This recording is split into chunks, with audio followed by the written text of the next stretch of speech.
एकदम बुजुर्ग हो जाता है, बूढ़ा हो जाता है, एकदम खाट पे पड़ जा रहा है, कुछ भी नहीं कर पा रहा है।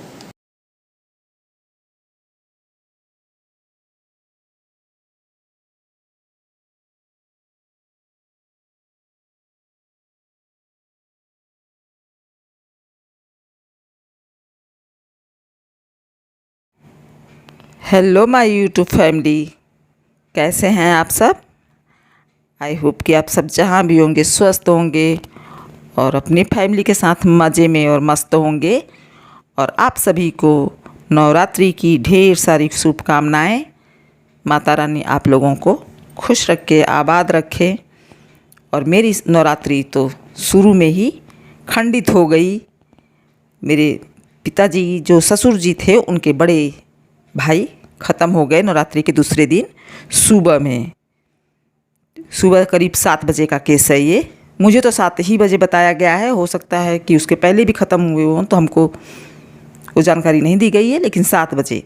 तो यही मैं वहाँ से आई हूँ, वापस गांव गई थी क्योंकि दाह संस्कार में जाना ज़रूरी होता है। तो मैं गांव गई थी, तो वहाँ से आई तो जो कपड़े पहनकर जाते हैं उनको साफ़ करना रहता है, धुलना रहता है। साबुन तो नहीं लगाया जाता है, लेकिन साफ़ सुथरा करना रहता है उसको। कपड़ों को दूसरे कपड़ों से मिल जाता है। और वैसे भी 10 दिन तो कुछ साफ़ रहेगा नहीं, सब अशुद्ध ही रहेगा।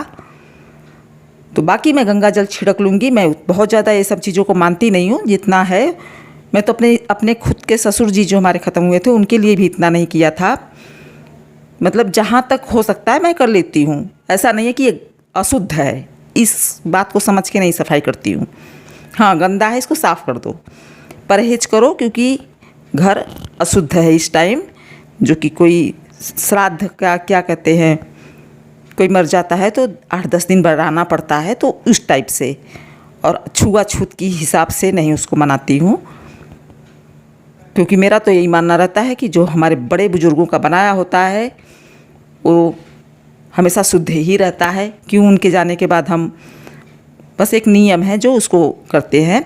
तो मैं कपड़े को जो धुली हुई थी पानी से, उसी को सुखा रही हूँ। वहाँ भी मैंने धुल लिया था, गांव में भी, गांव गई थी, लेकिन मैं उसी टाइम चली आई, उसी दिन चली आई, क्योंकि दूध का जो चावल होता है या दूसरा दिन लग जाता है तो वापस नहीं आ सकते। तो मैं वहाँ उतना दिन तक रुक नहीं सकती। घर है, सब कुछ है, लेकिन मैं रुक नहीं सकती क्योंकि गर्मी का सीज़न है, गांव में लाइट भी ज़्यादा जाती रहती है। तो मैं काम वहाँ ख़त्म हो गया तो चली आई, और सारा कपड़ा धुलकर, काफ़ी कपड़ा हो गया था, वहाँ भी धुला हुआ था, तो उसको दोबारा मैं धुल दी हूँ। और इससे पहले मैंने आप लोगों से बात भी किया था। ये आप लोगों से बात करने के पहले मैंने जो काम किया था उसको शेयर किया है। मैंने आलू भी बॉयल कर लिया, ताकि उस आलू को तल लूँगी और उसी को खाएंगे हम लोग, क्योंकि कढ़ाई तवा कुछ चढ़ाते नहीं हैं, कुछ रोटी नहीं बनाते हैं, अनाज नहीं बनाते हैं, क्योंकि आज दूध का दिन है। तो आज के दिन शायद कुछ खाते नहीं हैं। तो थोड़ा बहुत जो जानकारी है वो हम निभा ले रहे हैं। और कल रहेगा, आज जैसे दूसरा दिन है तो कल तीसरा दिन रहेगा, 29 तारीख को तीसरा दिन रहेगा। तो कल से दाल चावल शायद बना सकते हैं बिना हल्दी का, और तेल मसाला शायद नहीं डालते हैं। बहुत फीका खाना खाना रहता है। और ये आलू मैं बॉयल करके ये चाय बना रही हूँ अपने लिए, और रोटी नहीं बनाते हैं। वैसे तो अपने घर में खाना बनाते ही नहीं हैं, लेकिन इतना सफ़र नहीं सकते हम लोग कि ये छोटी छोटी चीज़ें कहाँ यहाँ पे बनाएंगे। कोई दूसरा रहता तो बना के दे देता। मेरे ससुर जी ख़त्म हुए थे तो मेरे छत पर किराएदार थीं, उन्होंने दिया था बनाकर। और ये भुट्टा था जो कि ख़राब हो गया। एक दिन व्रत रह गए थे माता रानी का, और दूसरे दिन चले गए गांव, तो इसलिए पड़े ख़राब हो गया। हेलो एवरीवन, कैसे हैं आप सब। आई होप कि आप सब अच्छे होंगे, स्वस्थ होंगे, मस्त होंगे, मज़े में होंगे, और एकदम ज़बरदस्त होंगे, तंदुरुस्त होंगे। और मैं भी ठीक हूँ। और मैं अभी आज का ब्लॉग सुबह से देखिए, अभी सूखा कपड़ा सूख गया है यहाँ पर, इसको हटाऊंगी। बाल्टी में कपड़ा धुल कर रखा हुआ है यहाँ, उसको फैलाऊंगी। और आज है हमारे ससुर जी ख़त्म हो चुके हैं, ससुर जी के बड़े भाई वो ख़त्म हो चुके हैं। तो मैंने बताया आप लोगों को, उनकी उम्र हो चुकी थी, काफ़ी उम्र हो चुकी थी। उनका जैसे जाना एक ऐसा लगा कि चलो ठीक है, कुछ अच्छा हो गया उनके साथ। तकलीफ़ में जब इंसान एकदम बुजुर्ग हो जाता है, बूढ़ा हो जाता है, एकदम खाट पे पड़ जा रहा है, कुछ भी नहीं कर पा रहा है, तो उसका चला जाना ही सही है। जबकि उस मालूम है इंसान को, सामने वाले को, कि हाँ अब ये ठीक नहीं होंगे, अब इनका जाना है, अब इनको जाना चाहिए। एक उम्र की बात होती है जो, वो तो उस तरह से उनका उम्र हो चुका था। और मेरे ससुर 4 भाई थे, तो 4 भाइयों में सबसे बड़े वाले बहुत पहले ही ख़त्म हो गए। सबसे पहले वही ख़त्म हुए थे, उसके बाद सबसे छोटे वाले ख़त्म हुए, उसके बाद मेरे ससुर जी ख़त्म हुए, उसके बाद ये ख़त्म हुए। जैसे ऊपर से सेकंड नंबर के ये थे और मेरे ससुर जी 3rd नंबर के थे।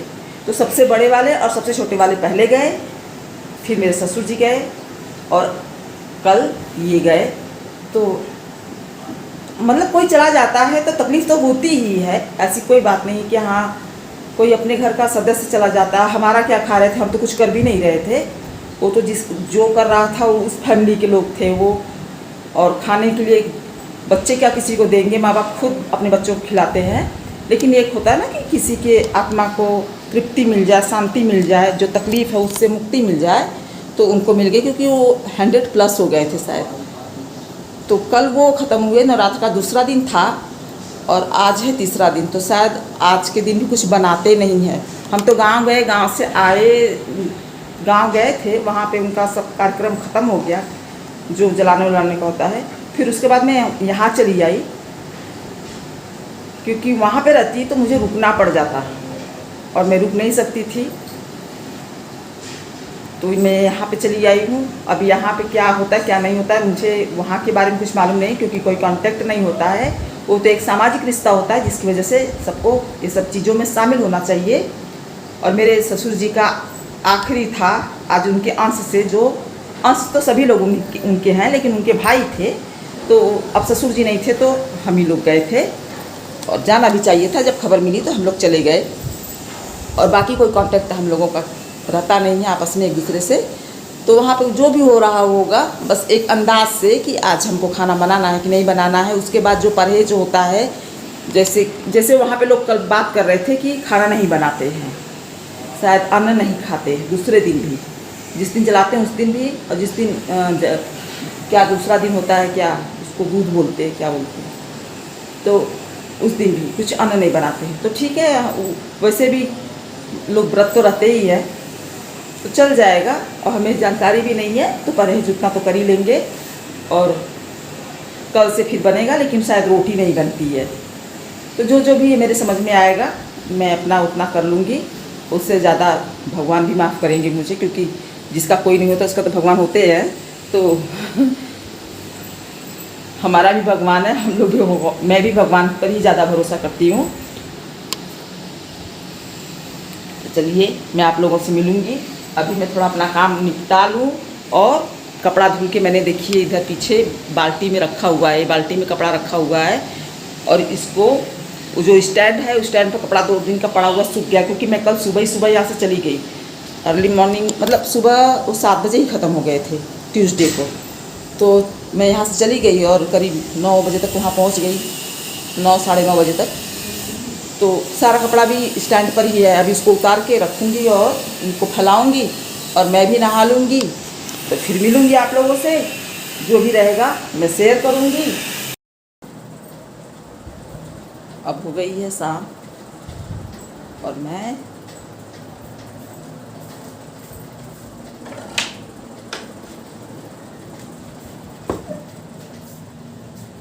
और मैं थोड़ा कपड़ा बाहर फैलाने सूखने के लिए डाली थी, उसको ले लेती हूँ अंदर। और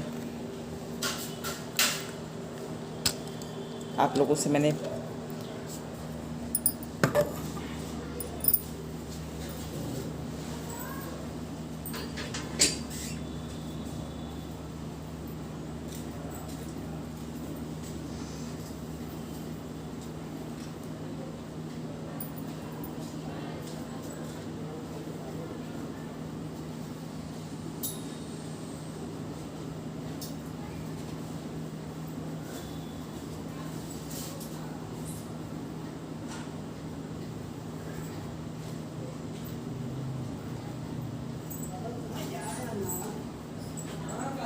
अब ऐसा है कि करीब जब तक 10वां नहीं होगा तब तक हम लोगों को शायद कंघी नहीं डालते हैं और कुछ भी टीका उका नहीं लगाते हैं। शायद जो पुराना रहता है वो लोग उसको लगाया जाता है, नया नहीं लगाते हैं। तो उसकी तो व्यवस्था हो जाएगी, लेकिन बालों का बड़ा झंझट रहेगा। बाल कैसे व्यवस्थित होगा। इतना कपड़ा बाहर था, फिर भी एक कपड़ा वहाँ पे पड़ा हुआ है क्योंकि वो गीला है। स्टैंड पर भी कम पड़ गया। कभी कभी हो जाता है बहुत ज़्यादा कपड़ा। बाल को भी हाथ से झाड़ नहीं सकते हैं जब तक मतलब कंघी नहीं लगाते हैं, लेकिन मैं जहाँ तक हो सकेगा मैं करती रहूँगी। उसके बाद देखते हैं क्या करना है। तो चलिए मिलूँगी आप लोगों से अगले ब्लॉग में। तब तक के लिए नमस्कार, बाय और गुड नाइट और हैप्पी नवरात्रि आप सभी को।